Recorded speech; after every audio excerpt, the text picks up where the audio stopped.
New tonight, a trip to Rocky Point ends with a Glendale father in a Mexican prison. He could now face nearly 3 years behind bars for accidentally bringing a gun on his vacation. Frankie McClister spoke to his wife tonight, and he is in the newsroom. Frankie. Jamie, tough story right here. Francine's husband, Ira, is currently being held in Hermosillo, which is the capital of Sonora down there. Now, the last time she saw him was on July 30th when they were both detained over at the Lukeville-Sonoita border. And now she's just doing everything in her power to get him home. I'm actually living a nightmare. A 3-month-long nightmare. Francine Nicholson and her husband, Ira Beavers, remembered all the essentials for their family trip to Rocky Point. But what her husband forgot is that he had a gun in their car. Our car was searched. Upon the search, my husband's firearm was found.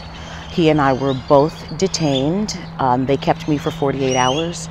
He is still there. The police took their car, and their kids ended up with family friends who were caravanning with them until Francine got released. And now, the couple can only talk for 20 minutes a week. I speak to him twice a week. I speak to him on Saturday, and I speak to him on Monday, only for 10 minutes. Ira's gun was legal here in Arizona, but Mexico has strict laws on firearms. On Friday, he was denied bond and sentenced to nearly 3 years in prison. And now, with the help of Mexican attorneys, the family is appealing the court's decision. In a statement, the State Department tells Arizona's family, quote, "The U.S. Department of State and our embassies and consulates abroad have no greater responsibility than the protection of U.S. citizens overseas. We generally do not share info with the media about private citizens absent their written consent, and due to privacy considerations, we have no further comment." And while Francine waits for good news, there are no words.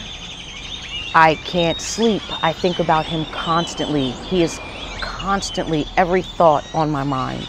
She's holding out hope for a happy homecoming. I am already planning the caravan to the border to pick him up and, having balloons spell out his name.